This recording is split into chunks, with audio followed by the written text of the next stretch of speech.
Hello मित्रों, कैसे हो आप सभी? आई होप आप बढ़िया होंगे और अपनी तैयारी अच्छी कर रहे होंगे। जैसा कि आपको टाइटल से पता ही लग गया होगा कि आज हम किस पे बात करने वाले हैं। तो आज हम लोग थोड़ा स्ट्रेटजी देखेंगे सीटेट के लिए पेपर 2 खास करके, क्योंकि बहुत सारे अभ्यर्थियों की ये डिमांड थी कि सर थोड़ा सा स्ट्रेटजी वीडियो बनाया जाए पेपर 2 के ऊपर। तो हम लोग आज थोड़ा सा बात करेंगे पेपर 2 सीटेट के लिए, जिसमें कि मेनली 4 हमारे डिवीजन होते हैं या 4 पार्ट होते हैं, जिसमें कि सीडीपी यानी कि बाल मनोविज्ञान, और उसके बाद पेडागॉजी फर्स्ट या पेडागॉजी सेकंड और एसएसटी।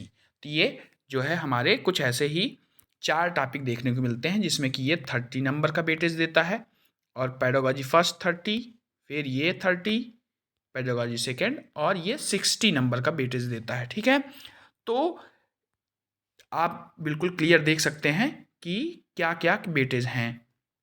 उसके बाद हम लोग थोड़ा सा आगे बढ़ते हैं और देखते हैं कि सीडीपी जो हमारा है बाल मनोविज्ञान, उसका क्या रोल है हमारे सीटेट पेपर 2 के अंदर। तो हम लोग देखते हैं सीडीपी में हम लोग मेनली बात करेंगे जो है, रुक जाइए 2 मिनट। हाँ, सीडीपी में बात करेंगे डेवलपमेंट और ग्रोथ। ये बहुत ही महत्वपूर्ण टॉपिक है हमारा। इसमें जो है बच्चों को काफ़ी कन्फ्यूजन भी रहती है और कई कॉन्सेप्ट भी देखने को मिलते हैं, तो इन पे ज़्यादा फोकस करना है, खास करके डेवलपमेंट एंड ग्रोथ के ऊपर। ठीक है, इस पे हमको बात करनी है। फिर उसके बाद जो है हम लोग कुछ थ्योरीज या कॉन्सेप्ट देख सकते हैं, जिसमें कि जीन पियाजे, Kohlberg, Thorndike, Vygotsky, Gardner, Pavlov, Skinner, और कुछ थ्योरीज हैं जैसे theory of two factors, multi factor theory है, और जैसे स्टीफन क्रैशन, मैस्लो, जो कि मैंने इंक्लूड नहीं किया है, तो इनको भी आप देख सकते हो। ये इंपॉर्टेंट टॉपिक्स हैं, तो इनको बहुत ही ज़रूरी है आपको जानना। और फिर अगला टॉपिक हमारा जो है वो है इंडिविजुअल डिफरेंसेस। इंडिविजुअल डिफरेंसेस की बात करते हैं, तो इस पे भी क्वेश्चन लगातार बनते रहते हैं प्रीवियस ईयर में, तो हमको इस पे भी ध्यान देना है। फिर स्टेजेस, जो अवस्थाएं हैं हमारी, जैसे चाइल्ड डेवलपमेंट के लिए जैसे इन्फेंसी है, फिर उसके बाद चाइल्डहुड है, एडोलसेंस है, तो इस पे हमको भी ध्यान देना है। क्वेश्चन बहुत ज़्यादा ही पूछे जा रहे हैं इस समय। फिर ट्रांसफ़र ऑफ लर्निंग, इस पे भी हमको बात करनी है। ठीक है, तो इसको भी आप ज़रूर से ज़रूर पढ़ के जाइए। फिर उसके बाद हम बात करते हैं क्रिएटिविटी। क्रिएटिविटी जो कि बच्चों के लिए बहुत ही ज़्यादा ज़रूरी होती है, तो इस पे बात करनी है। उसमें भी जो मेथड हम काम करते हैं वो ब्रेन स्टॉर्मिंग मेथड ही होता है। ठीक है, तो इस पे हमको बात करनी है, इसको बिल्कुल ही देखना है आपको। ठीक, फिर ब्लूम टेक्सोनॉमी। ब्लूम टेक्सोनॉमी का पोर्शन जो है बहुत ही इम्पॉर्टेंट है, खास करके सीटेट के एग्ज़ाम के लिए। फिर आईक्यू, बुद्धिलब्धि। बुद्धिलब्धि भी आपके क्वेश्चन जो है बार बार पूछे जा रहे हैं, तो हमको इस पे भी ध्यान देना है। ठीक है, उसके बाद हम लोग आगे बढ़ते हैं और देखते हैं आगे क्या क्या स्ट्रेटजी जो होनी चाहिए अच्छे नंबर्स की। फिर बात करते हैं इंक्लूसिव एजुकेशन की। इंक्लूसिव एजुकेशन से भी काफ़ी क्वेश्चन आते हैं, जैसे कि हमारी NEP 2020, ठीक है, नेशनल एजुकेशन पॉलिसी। फिर NCF 2005, PWD और RPWD विकलांगों के लिए है, तो इसको भी हमको पढ़ना बहुत ज़रूरी है। फिर टीचर स्टूडेंट रिलेशन, तो हमको इस पे भी क्वेश्चन बहुत सारे मिलते हैं, खास करके पेडागॉजी में आपके फर्स्ट और सेकंड में, कि जिसमें कि स्टूडेंट को कैसा व्यवहार करना चाहिए स्टूडेंट्स के, और स्टूडेंट केंद्रित जो है शिक्षा होनी चाहिए, और बच्चों को जो है खेल खेल के माध्यम से सिखाया जाना चाहिए। ठीक है, तो इनको भी हमको पढ़ना ज़रूरी है। थिंक अबाउट स्टूडेंट, मतलब स्टूडेंट के बारे में भी हमको सोचना होता है, उनके हित के बारे में बात करनी होती है। तो सीधे सीधे ऐसे क्वेश्चन भी आ जाते हैं, जिसमें कि आपको खुद भी एक शिक्षक के तहत ना सोच के बच्चों का, आप बच्चे बनिए, उसको उसके अनुसार जो है टिक करिए क्वेश्चन को। ऐसे भी क्वेश्चन देखने को मिलते हैं। फिर हम लोग थोड़ा सा पेडागॉजी फर्स्ट और सेकंड की बात करते हैं, जिसमें कि पहले तो 15 नंबर का आपका पैसेज आ जाता है। ठीक है, पैसेज आता है 15 नंबर के, चाहे वो प्रोज के हों, चाहे पोइट्री हो, चाहे गद्य हो, चाहे पद्य हो, चाहे संस्कृत में हो, किसी भी अदर लैंग्वेज के हों, उसमें जो है पैसेज आते हैं। ठीक है, फिर उसको आपको ये ऐसा है कि इसमें जो है आप सीधे सीधे प्रश्नों को करेक्ट कर सकते हो 100% के साथ। ठीक है, तो इसको गलत नहीं होने देना है।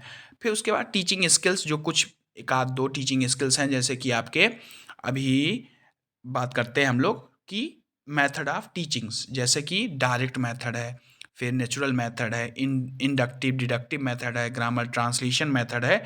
तो इसके बारे में हम लोग बात करेंगे थोड़ी देर। जैसे कि डायरेक्ट मेथड में क्या होता है कि डायरेक्ट मेथड वो मेथड होता है जिसमें कि हम उसी इन्वायरमेंट में रह के चीज़ों को सीखते हैं। जैसे आप इंग्लिश सीखना है तो आप जो है ऐसे माहौल में रहिए जहाँ पे केवल इंग्लिश बोली जाती है। तो ये डायरेक्ट और नेचुरल मेथड सेम ही है, ज़्यादा अंतर नहीं है। नेचुरल मेथड उसमें मिलना है, और इसमें जो है आपको डायरेक्ट मेथड में भी यही होता है कि आप उसी इन्वायरमेंट में रह के चीज़ों को सीख लीजिए, ठीक है। इंडक्टिव एंड डिडक्टिव, ये बहुत ही इंपॉर्टेंट टॉपिक है ये। इंडक्टिव और डिडक्टिव यानी कि इसको हिंदी में बोलते हैं आगमनात्मक और निगमनात्मक, ठीक है। तो ये दोनों भी मेथड बढ़िया हैं। तो इंडक्टिव मतलब इसमें क्या करना है आपको कि एग्जाम्पल नहीं देना है पहले, इसमें जो है रूल को पहले ध्यान में देना है, ठीक है। रूल समझाइए तब उसके बाद एग्जाम्पल दीजिए। लेकिन डिडक्टिव मेथड में क्या है कि आप पहले एग्जाम्पल एग्जाम्पल बता दीजिए पहले, फिर उसके बाद रूल दीजिए। दोनों जो है उल्टे हैं, ठीक है, इंडक्टिव और डिडक्टिव मेथड। फिर अगला जो लास्ट मेथड है ग्रामर ट्रांसलेशन मेथड। तो ग्रामर ट्रांसलेशन मेथड में क्या करना है हमको, ये क्वेश्चन पूछा गया है प्रीवियस ईयर में कि ग्रामर ट्रांसलेशन मेथड की विशेषता क्या है, क्या नहीं होना चाहिए। तो हमको इसमें ये ध्यान रखना है कि भाई हमको क्या करना है कि पहले तो ग्रामर उसको बताना है, ठीक है। फिर उससे रीडिंग भी करानी है, राइटिंग भी कराना है, लेकिन उसको बोलना नहीं है। कम्युनिकेशन नहीं कराना है, कम्युनिकेशन नहीं कराना है, ये चीज़ याद रखना आप लोग। कम्युनिकेशन नहीं कराना है। इस मेथड में हमको उनको डायरेक्ट उस माहौल में नहीं ले जाना है जिसमें कि वो बोलें। उसके बाद हमको मदर टंग के सहारे जो है उनको सिखाने के लिए प्रेरित करना है। जैसे आप इंग्लिश सिखा रहे हो मान लो, तो उनको पहले आपको ग्रामर पूरा बताना है, ठीक है। फिर ग्रामर के रूल्स समझाओगे, उसको नोट डाउन कराओगे, उनसे पढ़वाओगे। फिर उसके बाद आप उनको मदर टंग में, चाहे अगर वो हिंदी बोल रहे हैं तो उसको आप बोलोगे कि जैसे वह जाता है, वह खाता है, वह रोता है, उसका आप ग्रामर के सारे रूल के थ्रू जो है उनको पैटर्न सिखाओगे। तब उसके बाद धीरे धीरे धीरे धीरे वो बोलना सीखेंगे, ठीक है। तो ये क्वेश्चन आया हुआ है, इस पे ध्यान दीजिएगा ग्रामर ट्रांसलेशन मेथड पे। फिर उसके बाद हम लोग जो हमारा सबसे ज़्यादा वेटेज है उसकी बात करेंगे, एसएसटी की बात करेंगे, ठीक है। तो एसएसटी में जो है एंशियंट हिस्ट्री का पार्ट जो है काफ़ी महत्वपूर्ण पार्ट है। तो इसको हमको ध्यान देना है। एंशियंट हिस्ट्री खास करके 10वीं शताब्दी से लेके 15 शताब्दी तक के क्वेश्चन काफ़ी आ रहे हैं। महाजनपद हो गया आपके, पूरा पाषाण काल, महापाषाण काल, मध्य पाषाण काल से क्वेश्चन ज़्यादा बन रहे हैं। इसलिए एंशियंट हिस्ट्री, चूँकि गलत होने की संभावना यहीं से होती है और ख़ास करके यहाँ से क्वेश्चन भर भर के पूछे जा रहे हैं। तो आप लोग एंशियंट हिस्ट्री बिल्कुल देख लीजिएगा, ठीक है। महामैराथन किसी का भी ले सकते हैं, आप देख लीजिएगा। फिर उसके बाद पॉलिटी से भी क्वेश्चन आ रहे हैं, तो आप पॉलिटी भी पढ़ लीजिएगा। ज्योग्राफी खास करके ये जो है कंटेंट और जो है हमारे प्लैनेट्स, और उसके बाद जो है जो मैदान, घास के मैदान वगैरह हैं, और मौसम का शुष्क, उष्ण, उष्णकटिबंधीय, ये सारी चीज़ें जो हैं कॉन्सेप्ट, इस पे भी ज्योग्राफी के क्वेश्चन बन रहे हैं, ठीक है। तो इनके बारे में हमको देखना है, ठीक है। फिर कुछ क्वेश्चन जो आते हैं आपके, उसको जो है रटवाना नहीं है। सबसे पहले जो स्टूडेंट लर्निंग है, तो रटंत विद्या, जो रट कर पढ़ा जाए उसको हमें बिल्कुल भी नहीं पढ़ाना है, रटाना नहीं है।